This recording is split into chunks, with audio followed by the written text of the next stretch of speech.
Hi everyone, my name is David. I am the product manager for Cloaked VPN, and today we're announcing a very exciting feature called network protection.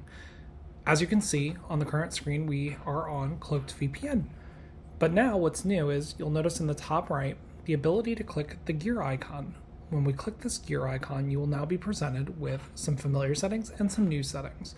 Always-on VPN is now housed here, but in addition, a new selection of options are available called network protection. In this area, you are able to block malware, ads and trackers, social, adult content, gambling, and crypto miners. In this demo today, I'll be showing you how to use this with social media websites. So I'm going to go ahead and click the toggle, go back to Cloaked VPN, and in this instance, I'm choosing Chicago, but we're going to go ahead and connect. And then we're going to go back to my browser of choice, and you'll notice Facebook's currently open. Now, since I just turned on this social media network protection, what will happen is this website will now be blocked. And right away you can see it happen instantly. These features will now be available in the latest versions of iOS and Android. Thank you for your time.